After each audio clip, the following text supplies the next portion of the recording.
Bienvenidos amigos. Esta noche empezamos con uno de esos temas que me encanta contarles. Curioso, incómodo en voz baja y perfecto para quienes necesitan relajarse con algo que no sea una lista de pendientes mentales. Antes de que entren en modo horizontal, si les gusta este canal, ya saben, dejen su like, suscríbanse y cuéntenme desde dónde me escuchan. Siempre es divertido ver desde qué parte del mundo alguien está dejando que la historia lo arrulle. Ahora sí, pónganse cómodos, apaguen la luz, tal vez con una cobijita encima, y prepárense para viajar a una Roma muy distinta a la que aparece en las postales. Porque esta noche no hablaremos de emperadores ni de mármol reluciente. Hablaremos de cosas que los romanos hacían con toda naturalidad y que hoy nos harían terminar en prisión o en terapia. Porque Roma fue una civilización increíble, sí. Arquitectura, leyes, caminos, acueductos, literatura, organización. Pero también fue una sociedad donde abandonar bebés era legal, torturar testigos era parte del sistema judicial y el divorcio se resolvía con una frase más corta que una story de Instagram. Lo que hoy sería escándalo, cárcel, trending topic o juicio público, en Roma era rutina, normal, parte del tejido social. Y eso no significa que fueran malos o salvajes. Solo significa que lo que hoy consideramos básico, la privacidad, el consentimiento, los derechos del cuerpo o la infancia, en otros tiempos, simplemente no existía.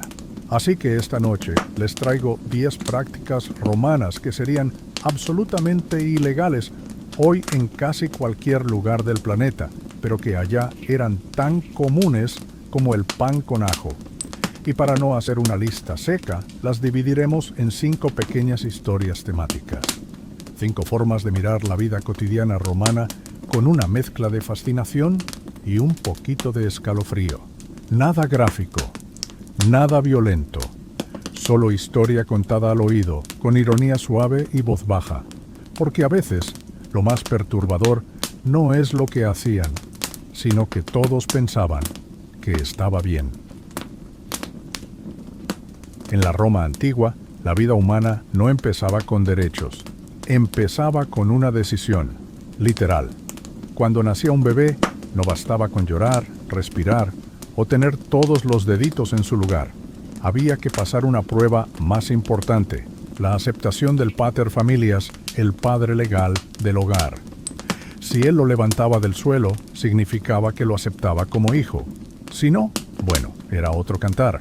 La práctica se llamaba expositio y consistía en dejar al recién nacido en un sitio público, una plaza, una esquina del foro, un basurero, para que el destino decidiera.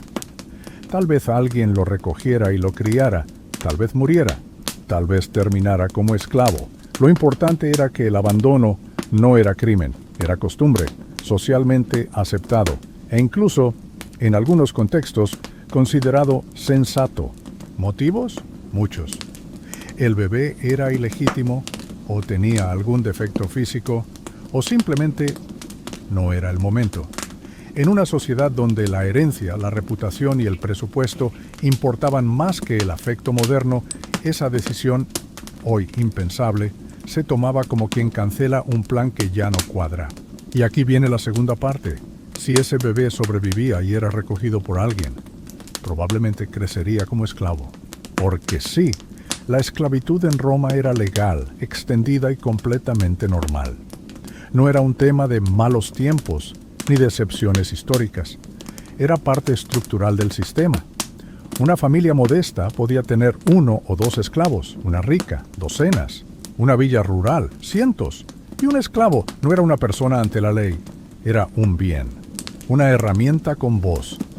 Podía ser vendido, prestado, heredado, castigado, ejecutado, todo bajo decisión del amo, sin trámite, sin proceso. Había esclavos nacidos en esa condición, esclavos capturados en guerras, esclavos por deudas. Se usaban para todo, cocinar, cuidar niños, copiar manuscritos, enseñar latín, atender tiendas, entretener fiestas. Incluso los médicos personales de muchos nobles eran esclavos entrenados, porque en Roma el talento no te garantizaba libertad, te garantizaba utilidad. ¿Y si un esclavo era maltratado? Mala suerte. No había derecho a quejarse. Si el amo lo mataba sin motivo, podía recibir una multa, tal vez. Pero lo más común era que no pasara nada, porque al final del día no era asesinato, era destrucción de propiedad.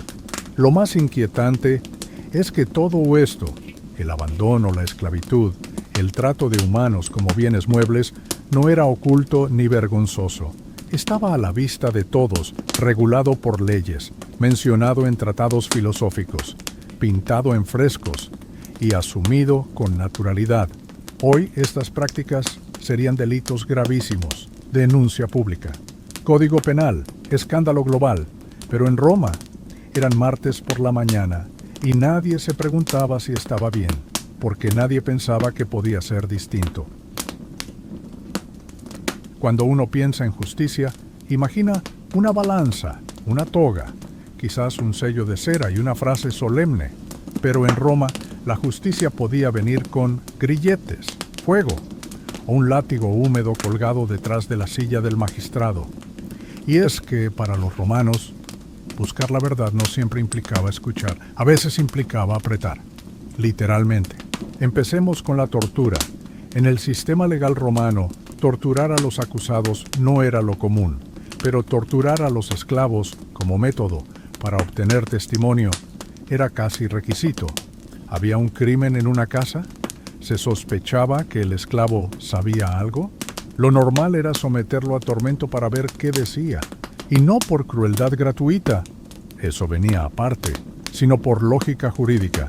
Se consideraba que un esclavo no tenía incentivos para decir la verdad, a menos que sufriera. Se llamaba quaestio per tormenta, y era un procedimiento perfectamente legal, incluso con protocolos, y no era discreto. Se hacía en público o en la casa del magistrado, y se tomaban notas, porque en Roma la verdad no solo debía emerger, debía sangrar un poco antes. ¿Y qué pasaba si el esclavo decía algo bajo tortura, pero luego se demostraba falso? Mala suerte, el castigo se daba igual, por si acaso. El concepto de presunción de inocencia todavía estaba a siglos de distancia, pero si eso suena mal, espera a escuchar lo que hacían con las ejecuciones, porque Roma, cuando decidía matar a alguien oficialmente, lo hacía con puesta en escena. La forma más básica era la decapitación, rápida y, según estándares antiguos, bastante misericordiosa. Pero eso era privilegio de ciudadanos. Los no ciudadanos, o los culpables de delitos graves, podían esperar cosas más elaboradas. Crucifixión, por ejemplo, dolorosa, pública lenta, usada para esclavos rebeldes, enemigos del Estado o para dar un mensaje bien claro: esto te pasa si desafías a Roma. También estaban las ejecuciones ad bestias, es decir, lanzarte al circo para ser devorado por animales salvajes, frente a un público que masticaba dátiles mientras tú intentabas esquivar a un león que no había comido en 2 días. En ciertos casos, si el crimen era particularmente simbólico, como parricidio, se aplicaba una pena llamada poena culei. El condenado era metido en un saco de cuero junto con un perro, un gallo, una serpiente y un mono, y luego arrojado al río. Sí, suena a delirio, pero era ley. Y lo más inquietante, no era clandestino, era parte del espectáculo, porque para Roma, la justicia debía verse, olerse, escucharse desde la plaza del foro. Solo así servía de ejemplo. Hoy, todo esto sería un escándalo de derechos humanos, una violación múltiple a tratados internacionales. Pero en Roma, era simplemente lo que pasaba cuando la ley funcionaba bien. Así que la próxima vez que te quejes de hacer fila en el juzgado, piensa que al menos no hay un león esperando al otro lado. Cuando hablamos de amor en Roma, conviene dejar afuera las flores, las cartas románticas y la idea de mi otra mitad, porque en la práctica el amor romano tenía más de contrato notarial que de poema, y el matrimonio era más negocio que historia de amor. Literal, con testigos, firmas, dotes y a veces esposas que no habían cumplido ni 13 años. Empecemos por ahí. En Roma, los matrimonios arreglados eran no solo normales, sino esperados, especialmente en las clases altas. Y cuando decimos arreglados, no nos referimos a una sugerencia amable de la familia, sino a acuerdos estratégicos que unían linajes, aseguraban propiedades y fortalecían alianzas políticas. La edad de la novia. 12 años era lo mínimo legal. Sí, 12. Y no era escándalo, era cronograma. El marido podía tener 30, 40, 50, y mientras no fuera esclavo, letrado o de muy baja cuna, nadie levantaba una ceja, porque el matrimonio no era una cuestión de deseo ni de compatibilidad emocional. Era estructura social. Y la niña, bueno, ya aprendería. A veces se la llevaba a vivir con su nuevo esposo apenas pasada la ceremonia. Otras veces seguía viviendo con su familia hasta madurar.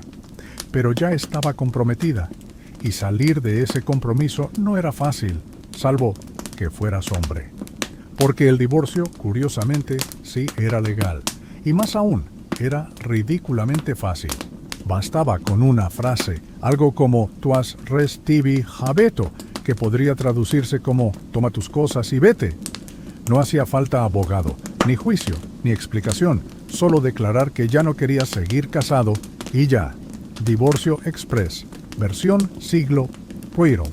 Esto aplicaba para ambos cónyuges, en teoría, pero claro, en la práctica, el poder económico, legal y social lo tenía casi siempre el marido. Y además, si la mujer era la que pedía el divorcio, podía ser mal vista, perder dote o incluso ser señalada como inestable. Mientras tanto, él podía casarse 5 veces más y ser considerado pragmático. ¿Y qué pasaba después de un divorcio? Nada en especial. Se repartían las cosas si se podía, se devolvía la dote y cada quien seguía su camino. La reputación importaba, sí, pero la estabilidad del sistema era más importante que los sentimientos. El amor era un lujo, el matrimonio una función.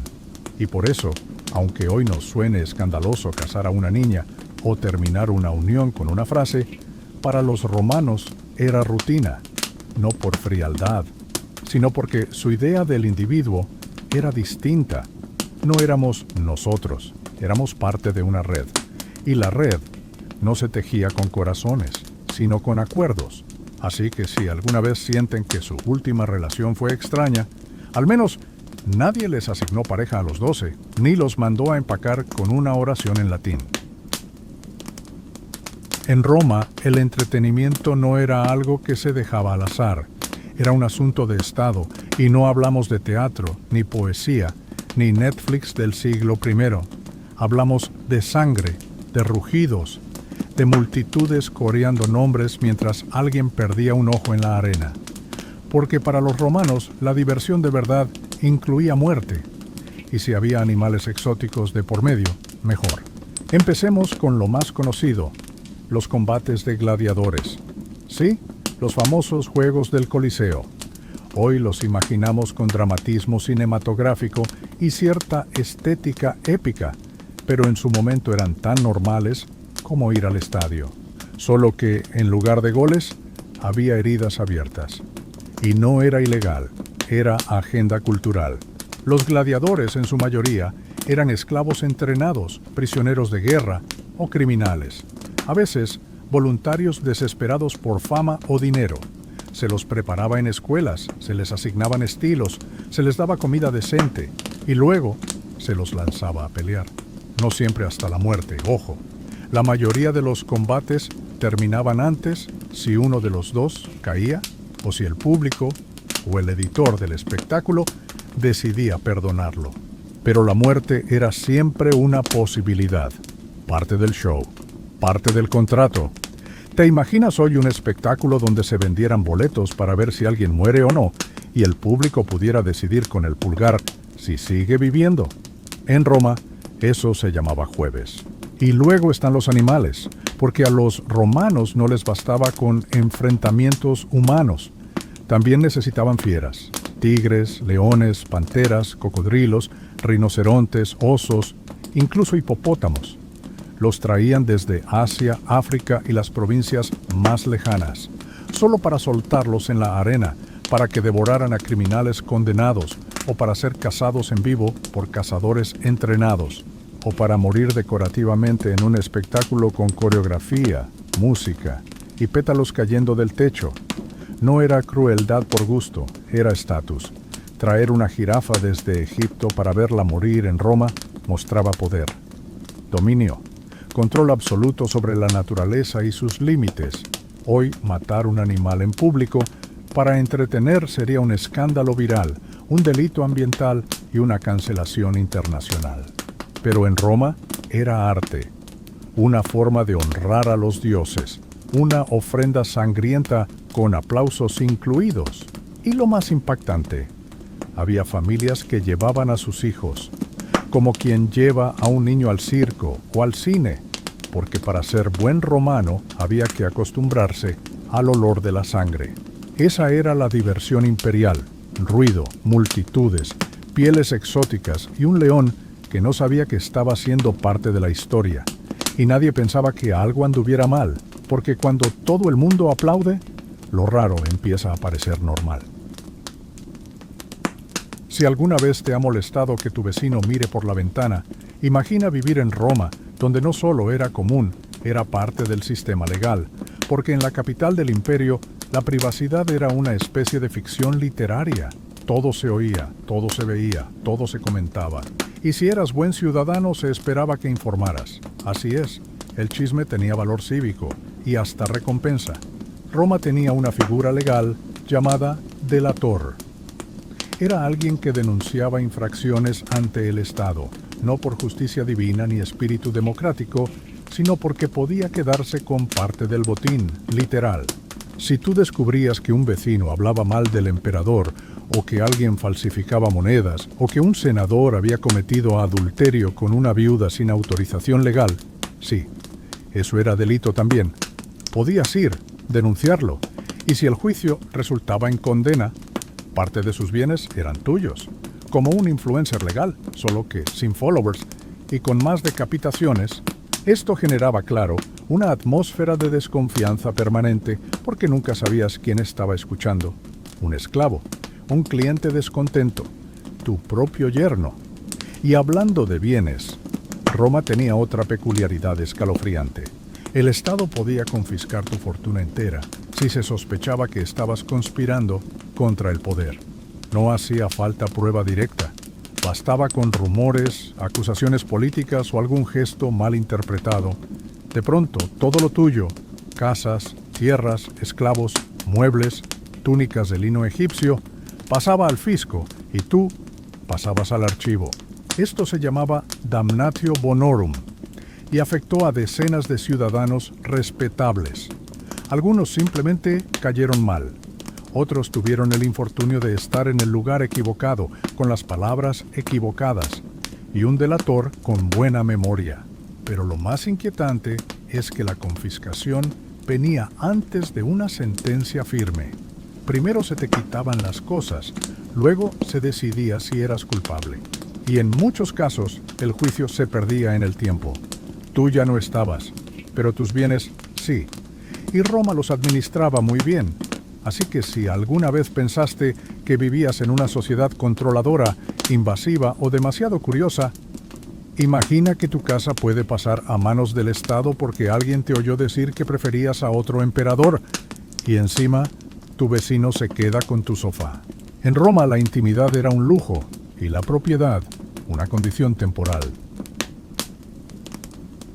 Y así, amigos, entre sacos con animales, bodas infantiles, leones hambrientos y vecinos que te delataban por gusto, hemos recorrido un lado poco iluminado de Roma, ese donde las leyes no protegían, sino que organizaban lo impensable, donde lo legal no significaba justo, solo permitido, y donde cosas que hoy nos pondrían los pelos de punta, allá se aceptaban como parte del orden natural, porque Roma era una civilización brillante, sí, pero también brutalmente pragmática, el mismo pueblo que construyó acueductos eternos y escribió tratados filosóficos sobre la virtud. También legalizó la tortura, el abandono infantil, la esclavitud como herencia y los zoológicos sangrientos, y no lo hacían a escondidas, lo hacían con orgullo, con pergaminos sellados y gradas llenas. Quizás lo más inquietante no es que estas prácticas existieran. Lo realmente perturbador es lo rápido que las olvidamos, lo fácil que es mirar hacia atrás y pensar que estamos más allá, cuando la verdad es más frágil.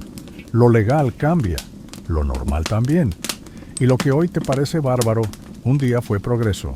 Así que mientras ustedes se acomodan en su cama, con un poco más de aprecio por su privacidad y sin miedo a ser lanzados al circo, tal vez puedan mirar la historia con otros ojos, no como algo lejano, sino como un espejo raro, con sombras y reflejos deformes, que nos muestra hasta dónde podemos llegar cuando dejamos que el poder decida qué es lo correcto.